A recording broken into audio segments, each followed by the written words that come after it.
척 보고 하루를 할 수 있다면 이 일은 어떠한고? 상대하는 이가 누구든지 관계없이 이와 같은 일을 행할 수 있는 눈 밝은 자가 있다면 중생들의 큰 홍복이겠지만 남의 흉내나 내고 함부로 일을 저지르는 자라면 중생들의 어리석음은 끝도 없이 이어질 것이다. 제대로 하를 할 줄 아는 능력을 지녔다면 안목이 남다른 바가 있으며 본말과 경중 그리고 선우를 가릴 수 있는 힘을 지녔다고 할 수 있음이로다. 어떤 상대라도 저울질할 수 있는 특별한 능력을 지녔음이니 이를 어리석은 눈으로 시비해서는 안 될 것이로다.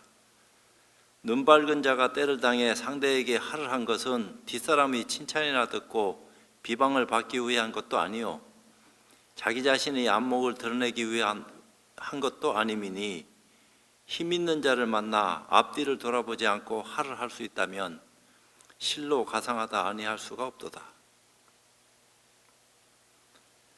보이지 않는 곳에서 모령금 소리가 들려오니 돌장승이 노래하고 돌개집은 춤을 추도다. 일할 때 목마가 불 속에서 달려나오면 금강신장이 하를 해서 꿈속으로 보내미로다. 오늘도 임재로 가운데서 임재 스님이 법상에 오르자 어떤 스님이 물었다. 어떤 것이 칼라루의 일입니까? 늘 아슬아슬해. 무엇이 칼라루의 일입니까? 임재 스님이 큰일 났다 큰일 났어. 그러자 그 스님이 머뭇거리자 임재 스님이 곧바로 후려쳤다. 참 이건 내가 얘기할 수 있는 그런 대목이 아니요. 임재 스님이 이렇게 한 행위를 가지고 글로 이렇게 표현을 해서 드러냈는데 누가 묻기를 어떤 것이 칼라루의 일입니까? 자기가 아마 그런 처지에 놓여있다 하는 것을 인지를 했는지 임재 스님이 즉흥적으로 큰일 났다 큰일 났어. 그러니까 그 스님이 어떻게 할 바를 모르고 머뭇거리니까 한 대 후리쳤다 이 말이야. 또 한 스님이 물었다. 저 석실행자가 방아를 찢다가 다리를 옮기는 것을 잊어버렸다고 하니 어느 곳으로 간 것입니까? 방아 찢다가 육조 스님도 방아를 쪘지만 다리 옮기는 것을 잊어버렸는지 안 잊어버렸는지 몰라도 딴 데 생각이 빠진 것도 아니고 생각이 끊어진 것도 아니고 방아는 계속 찢다가 다리 옮기는 것을 잊어버렸다. 그러면 상당한 경지에 들어간 거 아니냐? 이게 무슨 도리냐 도대체? 하고 물었어. 이게 임재 스님이 깊은 우물 속에 빠져버렸다. 그 석실행자라 하는 분은 청원 스님의 사세손인 석실 선도 스님을 말하는데 이제 당나라 무종 때 박해를 입어가지고 많은 스님네들이 세속을 나갔는데 이 선도 스님은 그래도 늘 속복을 입고 다녔다 해서 행자라고 이제 불려졌다는 거야. 근데 이 양반이 방아를 찢다가 다리 옮기는 일을 잊었다. 그러니까 이제 굉장한 거 아니냐 이러지만 영역 분명한데 잊어버릴 수 있으면 그게 매한 거지. 어찌 보면은 하나하나가 새로운 건데. 근데 내 입장에서는 그래. 내 아는 어떤 스님이 토굴에 사시다가 자기가 얘기를 하더라고. 비누를 저쪽에다 놨는데 그러고 한참 지나서 세수를 하려다가 보니까 저쪽에 넣은 비누가 여기 와가 있더라. 이런 얘기를 하더라고. 그래서 내가 꿈속의 일을 얘기하나. 그걸 공부라고 그렇게 말씀하시는지 난 알 수 없지만 거기 있는 건 거기 있는 거고 여기 있는 건 여기 있는 건데 그쪽에 있는 것이 어느새 이쪽으로 옮겨와가지고 그동안 시간과 공간을 잊어버렸다는 거지. 깜빡해가지고 그만큼 빨리 흘러갔다 하는 얘기를 하는 것 같던데 그건 무기지. 공부하고는 아무 상관없는 일이다. 공부하는 사람이 그런 걸 잊어버리면 되나. 하나하나가 한순간 한순간이 또렷또렷해야지. 그러니까 나는 누가 선정에 들어서 깨우지 못한다고 이렇게 얘기할 때가 있어. 내가 이 얘기하면 잘못하면 오해를 되게 받겠는데, 그러니까 어떤 큰 스님이 방 안에서 이렇게 선정에 들어있는데 누가 찾아왔어, 손님이. 그러면 이제 그 스님을 빨리 이제 모시기 위해서는 선정에서 일어나시도록 해야 되는데 다들 주저주저해. 근데 나는 벌써 문 열고 들어가서 스님 누가 오셨는데요. 바로 그렇게 하지. 그걸 가지고 체면 차리고 주저주저하고 할 이유가 뭐 있노? 언제든지 선정에 들어있다고 생각되어지면은 그게 좀 문제 삼을 거 있어. 꼭 그렇게 앉아있는 게 선정이라 하면은 문제가 큰 거지. 그런 도리는 아닌 거 아니야. 잠시 자기가 그렇게 당신이 그렇게 할 수 있는 여유를 가지고 시간을 보내고 있는데 그런 즐거움을 내가 뺏는다 하는 데 있어서는 조금 미안스러운 감은 없잖아 있지만 또 손님 입장도 생각해야지. 시간이 다 됐는데 약속하고 올라왔을 거 아니야. 그러면 빨리 누군가가 말을 해서 끄집어내야지. 계속 그렇게 앉고 스스로 일어날 때까지 기다려야 된다. 뭐 물론 그럴 수도 있겠지, 경우 따라서는. 그렇지만 나는 그렇게 생각 안 해. 그렇게 해서 스님 하고 불렀는데도 안 일어나면은 흔들어야지. 그럼 아이고 선정에 깊이 들었는데 공부 방해하는 거다 이렇게 생각하려는지 몰라도 나는 방해라 하는 생각이 안 들어. 그게 다 견해 차이인지는 난 알 수가 없는데 스님은 그렇게 생각하실란지는 몰라도 남들은 다 그걸 공부 방해한다고 생각하는데요. 그럼 공부가 뭔데 도대체? 그런 거 아니야. 이어서 임재스님이 말씀하시기를 나에게 찾아오는 사람은 나는 조금도 잘못 보지 않는다. 처보면 안다 이런 얘기인지는 몰라도 그가 온 곳을 모두 안다. 대충 옛날부터 말이 있어요. 성문은 들어서 소화를 하지만 보살은 보면 안다. 이런 얘기를 하는 건데 부처님은 어느 경지입니까? 뭐 그거야 보고 안 보고 떠나가지고 일체를 다 수용할 수 있는 큰 힘을 지녔으니까 그 예의로 한다 하지만 만약 그와 같이 이제 석실행자처럼 온다면 마치 자기 자신을 잃어버린 것과 같고 그와 같지 않게 온다면 그것은 밧줄도 없이 스스로를 묶은 것이다. 이제 양쪽 다 공부 안 하는 것은 매일 밤, 안 하는 것은 매일 밤인데 그렇게 이제 무기혼침에 빠진 것처럼 시간 보내는 거 하고 깨달음이 없이 오는 것이 촉보면은 저 사람이 눈을 뜬 사람인지 안 뜬 사람인지 도대체 어느 정도 마음 쓰고 있는지 안 하고 있는지 그 정도는 간파해야 되는 거 아니냐 이런 얘기 같기도 한데 언제든지 함부로 이리저리 짐작하지 말아라. 안다 모른다 하는 것은 모두 착각이다. 나는 분명히 이와 같이 말하거니와 천하 사람들이 헐뜯고 비방하더라도 상관하지 않겠다. 석실행사가 그렇게 발 있는 것을 잊어버릴 정도 되면은 깨달음에 들어가기 위해서 화두 공부하는 데서 깊이 침잠돼서 자기를 잊어버리는 그런 어떤 시간을 보낸다 하는 것은 그때 일이요. 근데 공부를 해마친 사람이 발 딛는 것을 잊어버렸다 할 정도 되면은 그것도 또 다른 차원의 어떤 입장일 수도 있겠지만 방편으로 그렇게 하는 건지 자기도 모르는 사이에 그런 시간을 그렇게 보내게 된 건지 그건 눈 밝은 사람이 스스로 살펴서 알아서 해나갈 일이겠지만 쉽지 않은 일이요. 오래 서 있었으니 돌아가 쉬어라. 그러니까 무심도 옛날에 한 겹 막혔다 이렇게 얘기하는데 깨달았다 하는 것까지도 놔버리고 잊어야 된다 이렇게 얘기하는데 쉽지 않은 일이다 이 말이요. 뭘 깨달았다고 얘기하는 거냐. 부처님 입장에서는 일체 중생이 다 개우불성이라고 눈 뜨지 않은 사람이 아무도 없는데 스스로를 모르고 있을 뿐이다 이렇게 말은 했는데 임재스님이 법상에 올라 말씀하셨다. 또 다른 날 이제 법상에 올라갔어요. 한 사람은 고봉정상에 있어서 몸이 더 나아갈 길이 없고 꼭대기까지 올라갔으니까 더 움직일 수 있는 그런 입장까지 뭐 다 나갈 수 있는 입장까지 다 나갔어. 한 사람은 내거리에 있으면서 또한 앞뒤 어디든 갈 수가 없다. 십자거리에 있는데 도대체 나갈 수도 없고 물러설 수도 없고 그런 입장에 딱 처했는지 어디든 나갈 수 없다. 어떤 사람이 앞에 있고 어떤 사람이 뒤에 있는가? 누가 더 나은가? 꼭대기에서 한 걸음 못 나가는 사람이 낫냐? 십자거리에서 꼼짝 못하고 움직이지 못하는 그 사람이 경계가 더 빼어난 거냐? 누구냐? 유마일도 되지 말고 부대사도 되지 말라. 편히 쉬어라. 왜 유마일도 되지 말고 부대사도 되지 말라고 얘기를 했는지 그거는 이제 뒷사람들이 밝혀야 되는데, 유마대사는 유마경에서 불의본문을 말이 없음으로 표현하여 문수보살을 놀라게 했다. 이게 무비스님 이제 주석을 붙인 겁니다. 그래서 말이 없음으로써 그를 회방하고 있다.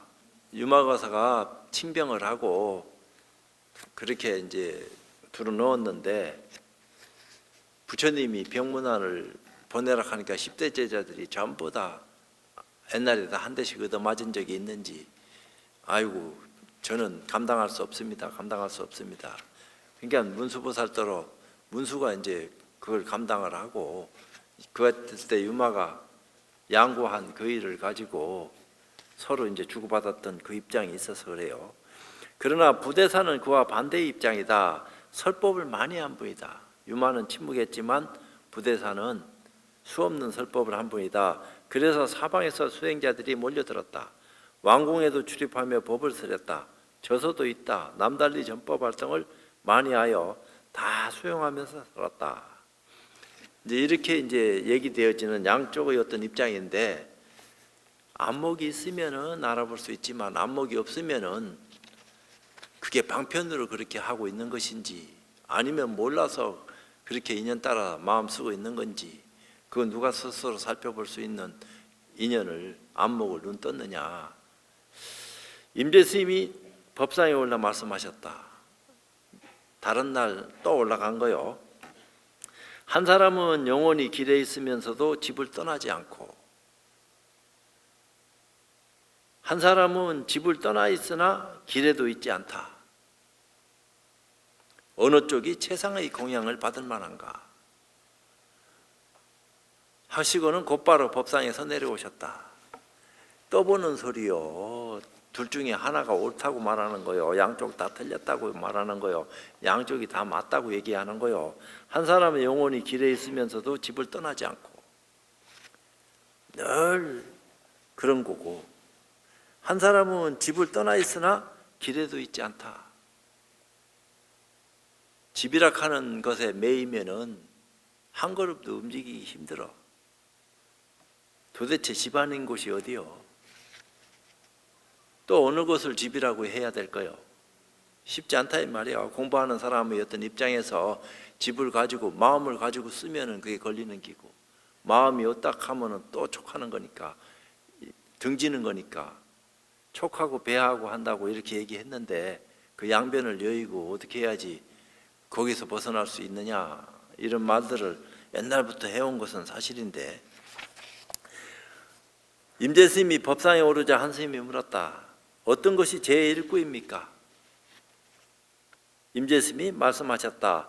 삼효의 도장을 찍었으나 붉은 글씨는 그 간격이 좁아서 숨어 있으니 주객이 나뉘어지려는 것을 용납하지 않는다. 그 스님이 또 물었다. 어떤 것이 제2구입니까?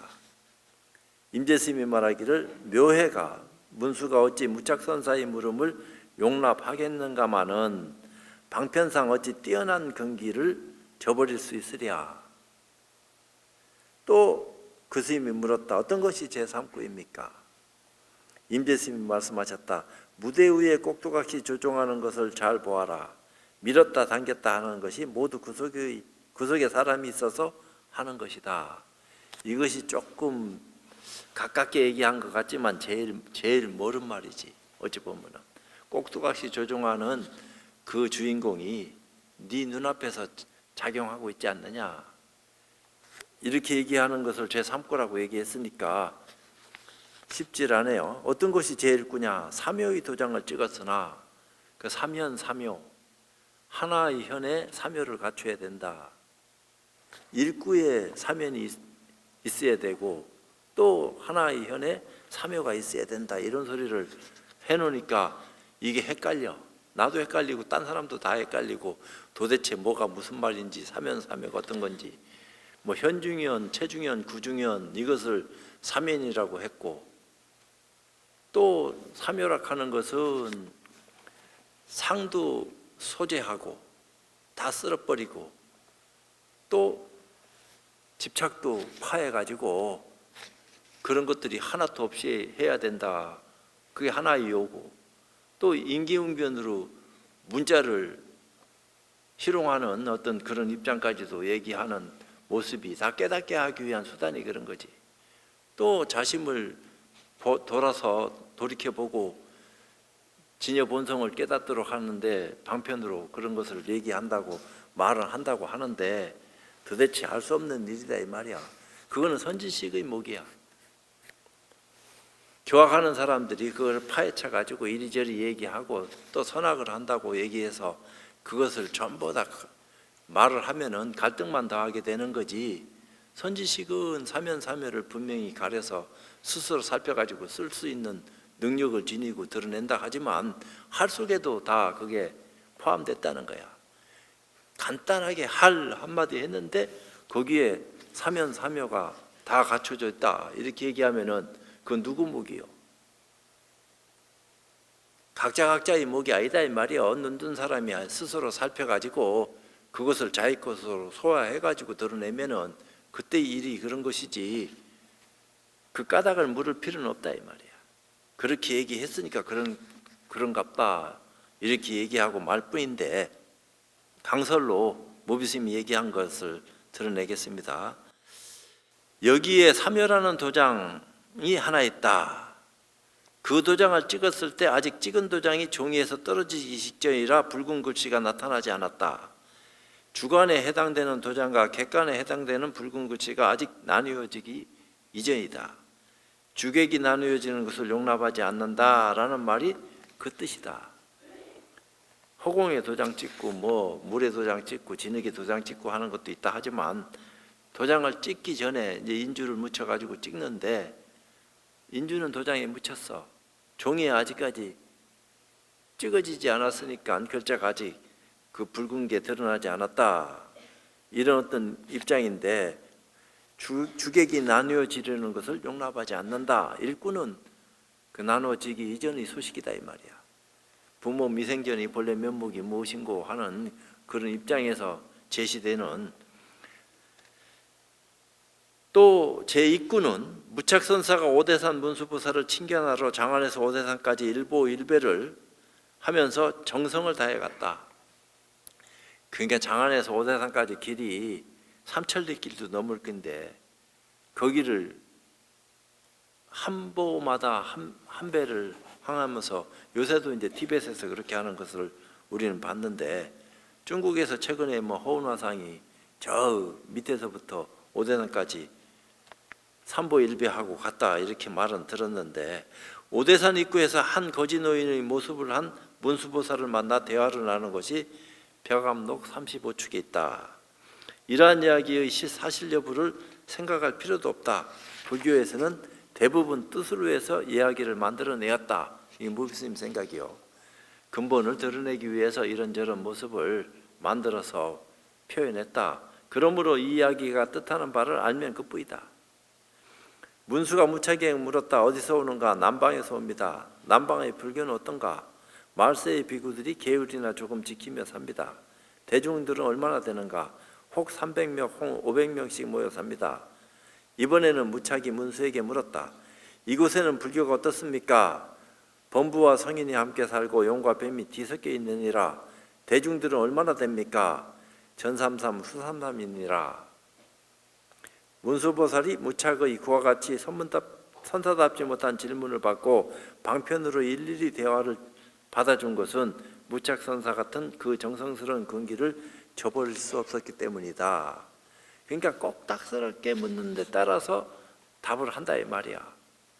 이제 그렇게 하는 그런 입장들이 동산 수초 스님도 어디서 왔느냐? 호남에서 왔습니다. 언제 떠났느냐? 몇 월 며칠 떠났습니다. 그러니까 이제 그럼 들어가 쉬라. 말귀 못 알아들으니까 꼭딱스럽게 참 그렇게 말하는 것은 예를 갖춰서 대답하는 것이니까 마을에서 봤을 때는 그럴싸하게 보지만 공부하는 입장에서 봤을 적에는 야, 이런 바보 멍튀가 몸뚱아리 끌고 여기까지 그래도 잘도 왔구나 하는 생각을 할란지도 알 수가 없지. 제3구는 꼭두각시나 인형을 움직일 때 잘 보면 모두가 무대 뒤에서 사람이 조종한다는 사실을 알 것이다. 인형으로 된 그 사람은 자신의 의지는 전혀 없다. 허수아비다. 사상과 경계와 상황들에 끌려다니는 삶이다. 불교라는 냄새가 전혀 나지 않는다.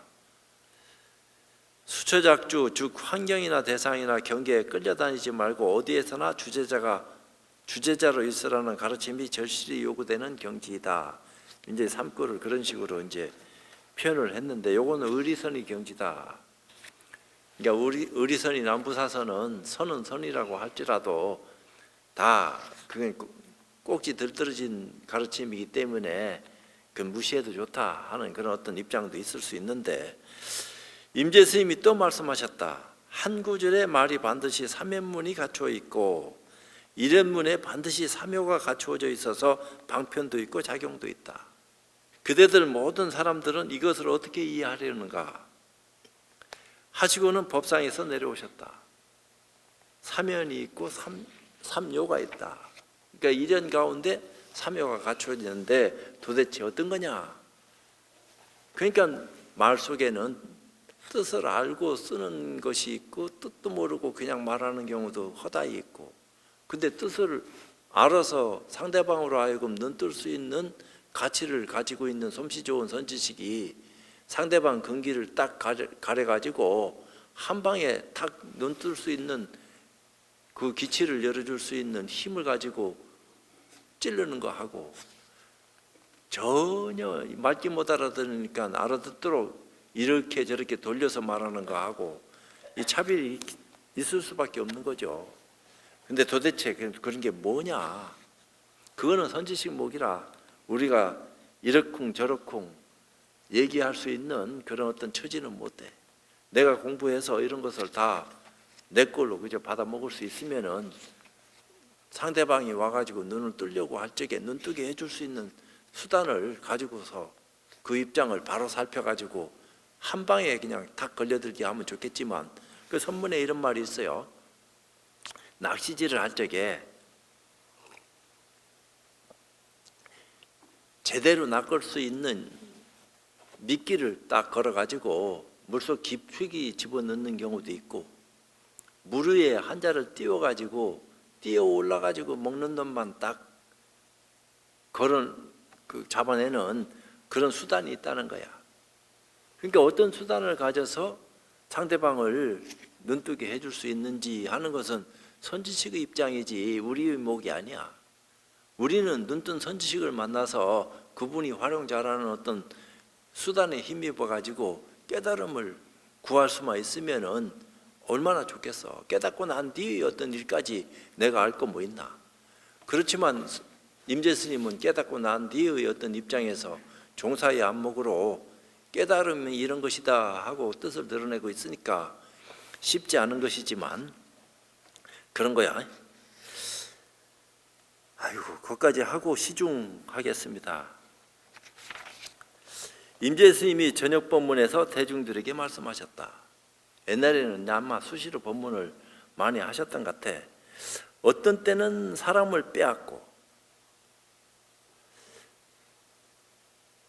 경계를 빼앗지 않으며, 어떤 때는 경계를 빼앗고 사람을 빼앗지 않으며, 어떤 때는 사람과 경계를 함께 빼앗고 어떤 때는 사람과 경계를 모두 빼앗지 않는다.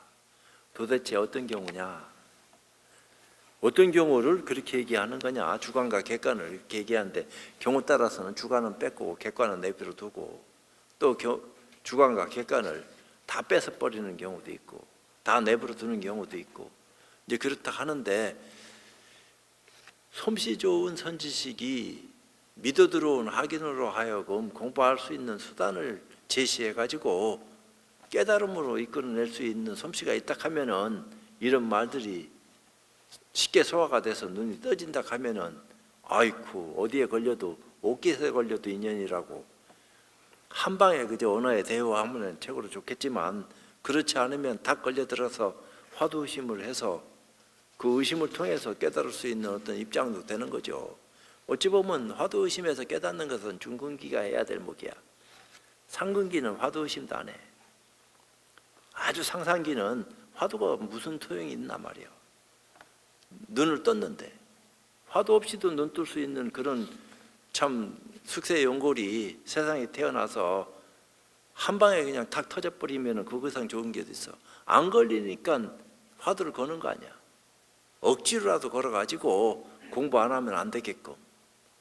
그 중근기 다루는 거지. 그 하근기는 어떻게 합니까? 그거 알 수 없지. 방편이 수도 없이 많으니까. 일일이 다 얘기할 수 있는 그런 어떤 입장을 열고 할 수 없다 이 말이에요.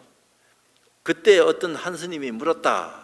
어떤 것이 사람을 빼앗고 경계를 빼앗지 않는 것입니까? 주관은 싹 빼앗고 객관은 내버려 두는 것이 뭡니까? 임재스님이 말씀하셨다. 봄날이 따뜻한 햇볕이 떠오르니 땅의 비단을 편듯하고 어린아이의 늘어뜨린 머리카락은 명주실처럼 희구나. 또 스님이 물었다. 어떤 것이 경계를 빼앗고 사람을 빼앗지 않는 것입니까? 객관을 뺏고 주관을 내버려 두는 겁니까? 임재스님이 말씀하셨다. 왕의 명령이 이미 떨어지니 천하에 두루 시행되고 변방을 지키는 장수는 전쟁을 할 일이 없어졌다. 그게 천하가 태평하다 하는 그런 어떤 입장인데 또 물었다. 어떤 것이 사랑과 경계를 함께 빼앗는 것입니까? 병주와 분주는 소식을 끊고 각기 한 지방을 차지하였다. 또 물었다. 어떤 것이 사랑과 경계를 모두 빼앗지 않는 것입니까? 왕은 법의 궁전에 오르고 시골 노인은 태평가를 부른다. 모든 것들이 다 자연스럽게 이루어지고 있는 그 일 가운데 약간의 어떤 차이가 있는 것 같은 느낌은 없지 않아 있어요. 도대체 뭘 주관과 객관이라고 하느냐. 마음에 빗대가지고 주관이라고 얘기하는 순간에 주관은 이미 사라지고 도망가고 없어진 지 오래된 게고 마음 하는 순간에 마음 자체가 객관화됐는데 그걸 어떻게 또 얘기할 거야. 그러니까 주관과 객관을 어떻게 표현하고 드러내야지 잘 드러냈다고 얘기할 수 있겠느냐. 마음 하나만 빗대가지고 얘기해도 마음은 본래 자리하고 있는 건데 이름이 마음이고 근데 마음이라고 불려지는 순간에 이미 멀어진 지 오래됐는데 도대체 마음을 어디서 찾고 구하고 말고 할 거요. 이것이 마음이다 하는 순간에 또 멀어지는 건데 그 마음 아니라 할 수도 없고 도대체 뭐라고 해야지만이 이 도리를 바로 살펴가지고 눈뜰 수 있게 해줄 수 있느냐. 그러니까 무엇이 마음입니까? 이거 의심해라. 제일 크게 의심해야 될 대목이 무엇이 마음입니까? 무엇이 부처입니까? 이게 요다. 모르면은 중하근기를 상근기라도 모르면은 그걸 의심해야지 어떡하겠나. 마음을 모르는데. 임재스님이 이어서 말씀하셨다. 요즘 불교를 배우는 사람으로서 무엇보다 중요한 것은 참되고 바른 견해를 구하는 일이다. 진정 견해를 참 구하는 일이다. 만약 참되고 바른 견해만 얻는다면 진정 견해만 얻는다면 나고 죽음에 물들지 않고 가고 머무름에 자유로워 수승함을 구하지 않아도 수승함이 저절로 온다. 바른 안목을 눈뜨게 되면은 뭐 살피고 말고 할 일이 본래 없다. 늘 그런 거 아니냐. 이런 입장으로 얘기한 건데 도대체 어떻게 해야지 안목을 열 수 있겠느냐. 쉽지 않은 일이다 이 말이야. 그러니까 얘기를 한 거 아니야. 안목을 열고 싶으냐? 예, 선지식을 구해라. 육조 스님은 자기 안에 선지식이 있다고 얘기했지만 그 선지식을 끄집어낼 수 있는 또 다른 눈이 필요한 건데 쉽지 않다 이 말이요.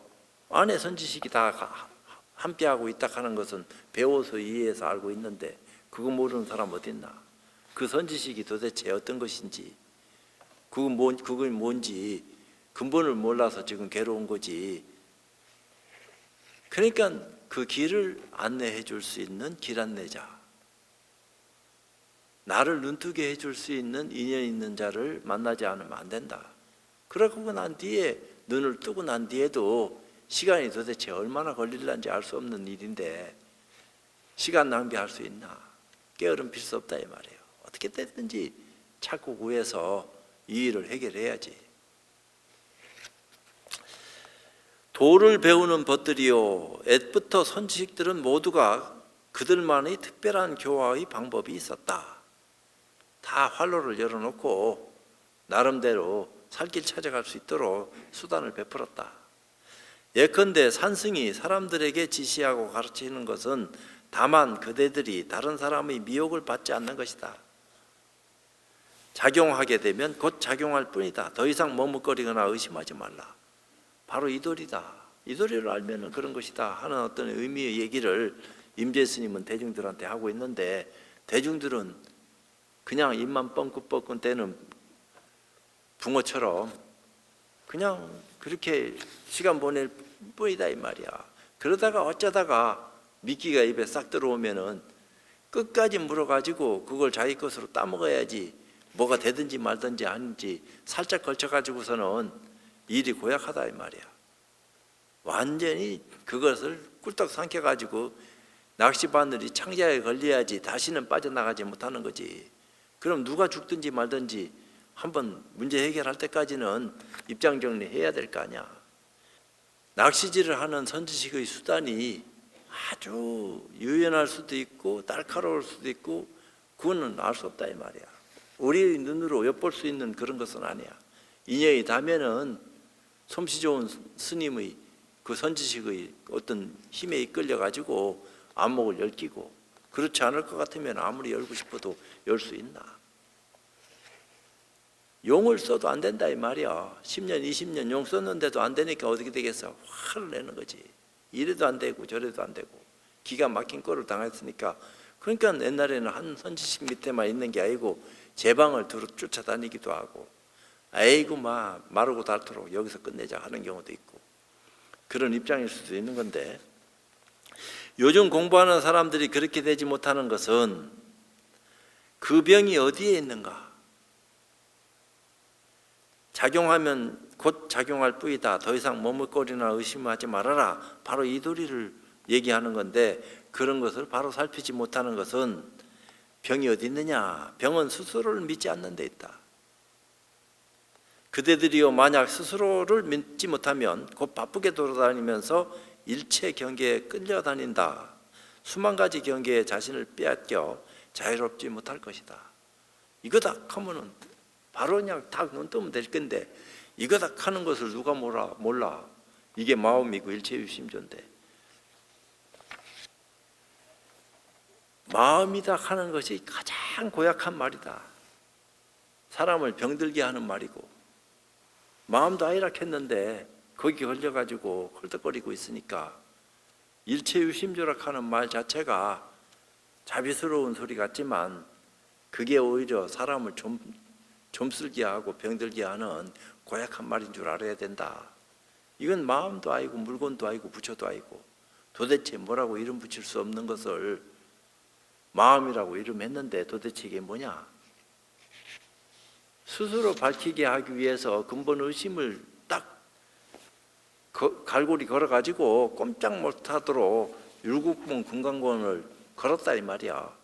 밤송이가 딱 목에 걸려서 삼키도 못하고 뱉도 못하고 고약하게 그걸 스스로 뚫어내기 전에는 시원해지지 않게끔 딱 걸어가지고 묶어버렸으니까, 그런 솜씨 좋은 선지식을 만나면은 공부가 어느 정도 가능할 수도 있겠지만 그렇지 못하면은 죽어도 끝내지 못하고 그냥 살다 가는 것이니까 쉽지 않은 삶을 살다 가는 거지. 말할 건 뭐 있겠어. 그런 거죠. 그대들이 만약 능히 생각에 찾아 헤매는 마음을 쉴 수 있다면, 치고하는 마음을 쉴 수 있다면, 쉬고 말고 할 것이 본래 없죠. 이게 마음이라고 하면 또 쉬어야 될 마음이 또 다른 마음이 있는 거요 뭐요. 이것이 마음이다 하는 순간에 알면 됐지. 마조 스님하고 수로화상인가 누군가 무엇이 부처입니까? 이것이다. 그 순간에 깨달았다고 얘기하는 거 아니야. 근데 그렇게 쉽게 깨닫는 그 소리를 듣고 나도 쉽게 깨달을 수 있겠거니 하고 무엇이 마음입니까? 이것이라 하는 말만 딱 드러나는 순간에 나는 깨달을 수 있겠지. 이렇게 착각하고 물어봐야 무슨 소용이 있겠어. 무슨 말을 어떻게 하려는지는 알 수 없지만 내가 준비하고 가야지. 왜 뭘 준비해야 되느냐? 무엇이 마음입니까? 하는 그것을 꼭지까지 하여튼 마르고 닳도록 끝까지 참고해서 하다 못하니까 가서 물은 거 아니야.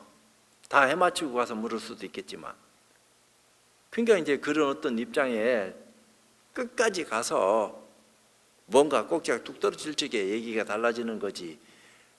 안 그러면은 쉽지 않다 이 말이야. 엉뚱소리 나는 거지. 곧 마음을 쉴 수 있다면 곧 할아버지인 부처님과 조불과 더불어 다름이 없느니라. 그대들이 여기 이제 할아버지 부처님을 알고자 하는가 이렇게 설명을 했으니까 조불을 알고자 하느냐, 조사 조자하고 부처 불자를 썼는데 조사와 부처를 알고자 하느냐. 임재 스님은 조사를 앞세웠어요. 부처보다도. 나는 그렇게 생각해요. 할아버지 부처로 그냥 얘기할 수도 있는 거지만 이 조사선을 얘기하는 입장에서 조불이라고 했으니까 조사를 앞세운 어떤 임재의 뜻을 우리는 감안하지 않을 수가 없다 이 말이야. 불조락하지 왜 조불이라 하노? 뻔한 건데. 그러니까 다만 그대들이 내 앞에서 법문을 듣고 있는 그 사람이다. 또 다른 사람은 없다. 이 도리를 알면 그만이다. 근데 그걸 누가 몰라? 다 알지. 이게 마음이구나. 보기도 하고 듣기도 하고 말하기도 하고 이게 마음이다. 알면 뭐 하나. 업을 어길 수가 없고 번뇌가 안 끊어지는데 이게 마음인 줄 누가 몰라? 다 알지. 쓰고 있는데 마음을 가지고 쓰지 않는 사람 어디 있어? 근데 아냐 모르냐? 요게 딱 걸렸다 이 말이야. 모르고 살고 있냐? 알고 살고 있냐? 알고 모르고가 관건이지. 모르면 알려고 해야 된다. 어떻게 해야지 알 수 있을까? 요 문제에 고심한 거다. 근데 내가 고심한다고 되는 게 아니니까 먼저 고심한 사람의 어떤 입장을 통해서 조금 도움을 받아야 되겠다. 그러다 보니까 화두공안을 의심하게 된 거 아니야. 어떤 면에서는 내 스스로 안 되니까 내가 그걸 뛰어넘을 수 있는 안목을 지니고 있는 근기가 있는 것도 아니고 뭔가 부족한 것을 채우기 위해서 끝없이 참고해 왔던 그렇게 해왔던 그런 인연을 만나가지고 나도 눈 뜨기 위해서 동참했다 이 말이야. 근데 이 마음대로 안 돼. 이게 마음인 줄 알아. 마음 몰라서 괴로운 게 아니야. 깨달음이 없으니까 쉬어지질 않으니까 헐떡거릴 뿐이지. 어떻게 해야지 쉴 수 있는 거냐. 쉬고 말고 할 것이 본래 없다. 이게 마음인 줄 알면 그것이 신 것이지. 뭘 또 쉬려고 애를 쓰냐. 그까지도 다 알아. 아이 장판 때 묻은 사람이 그거 모르겠나? 그 정도는 다 해마친 지 오래됐지. 그렇지만 뭔가 양심에 바치는 게 있어. 알고 떠드는 게 아니야. 뭔가 찝찝한 걸 가지고 써먹고 있는 거지. 그게 툭 터져 나가야 되는데 요게 사람을 괴롭힌다는 말이 간질간질한 게 공부하는 사람들이 믿음이 철저하지 못하고 곧 자신 밖을 향하여 내달리면서 구하고자 하기 때문이다. 안 되니까 또 어디에 있는가 생각하고 자꾸 구하고 정신없는 짓 하는데 그런 도리 아니다. 한 생각 돌이켜라. 그렇게 해서 설사 밖에서 구하여 얻는다 하더라도 모두가 훌륭한 문자일 뿐이다. 지식을 자꾸 구해서 참 어리석음을 범하는 경우가 허다히 많은데 마침내 살아있는 할아버지의 뜻은 얻지 못할 것이다. 조불의 뜻은 얻지 못할 것이다. 착각하지 말라. 여러 선덕들이요, 지금 이런 이치를 만나지 못하면 만급 천생을 삼계에 윤회하여 좋아하는 경계에 이끌려 다니느라 낙이나 소의 뱃속에 태어날 것이다. 임재 스님이 거칠게 얘기한 거야. 공부 안 하면 이렇게 되는데 나는 그래도 해서 이런 소리 하지만 너희들은 이 말 알아듣냐? 대놓고 욕하는 거지. 어찌 보면은 임재 스님은 나는 한 사람이다 하고 당당히 드러내놓고 솜씨 좋게 얘기하는 기고, 듣고 있는 사람은 순진하게 듣고 있는 것은 아니요, 심각한 거지. 각자 자기 문제니까. 근데 그것을 딱 거머쥐기 위해서 이렇게 수단을 쓰고 저렇게 수단을 쓰는데 쉽질 않아. 누구나 다 걸려들면 좋겠는데 누가 걸려들겠어? 인연이 있으면은 걸려들지 말아라 해도 걸려들 끼고, 인연이 없으면 아무리 걸려고 해도 안 걸리는 데야. 그러면 인연을 만나야 된다 이 말이야. 어디서 어떤 인연을 만나서 공부를 해야지만이 눈뜰 수 있는지. 이 문제가 쉽지 않다. 그래요. 난 사면은 나도 몰라. 모르는 속에 사면사묘가 깃들이 있다고 한다면은 믿을 수 있을란지. 또 마지막으로 도를 배우는 여러 벗들이요, 산승의 견해에 의지한다면 그대들도 석가와 더불어 다름이 없다. 조금도 석가 미륵과 차별이 있을 수 없다. 오늘 여러 가지로 작용하는 곳에 모자란 것이 무엇인가? 여섯 갈래의 신령스러운 빛이 잠시도 신 적이 없다. 육군을 통해서 늘 출입한다. 만약 이와 같이 이해한다면 다만 한평생 일 없는 사람일 뿐이다. 글쎄, 그 말은 다 이해하고 소화한 지 오래됐어. 실제로 그것을 도노했냐? 온몸으로 개합을 해서 스스로를 증명할 수 있는 눈을 떴냐? 그렇지 못하느냐? 문자선만 익혀가지고 배우 익히고 의리로 그죠?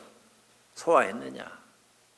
아니면 조사관을 뚫어가지고 최선을 다한 끝에 화두가 타파되고 근본이 드러나고 아 이것이 마음이구나 하는 자각을 했느냐? 그런 끝에 남을 임재 스님처럼 수단을 살펴가지고 깨닫게 해줄 수 있는 솜씨를 드러냈느냐? 그렇지 못하느냐? 지만 공부하고 마느냐? 남까지 공부할 수 있도록 안내를 할 수 있는 힘을 가졌느냐? 요건 쉽지 않다 이 말이야. 아이고, 나도 힘들고 너도 힘들고 몽땅 힘드는 파인데 힘들지 않게 만들어줄 수 있는 구실이 필요한데 눈 뜨고 뻔히 속고 있으니까 나도 못할 짓이야.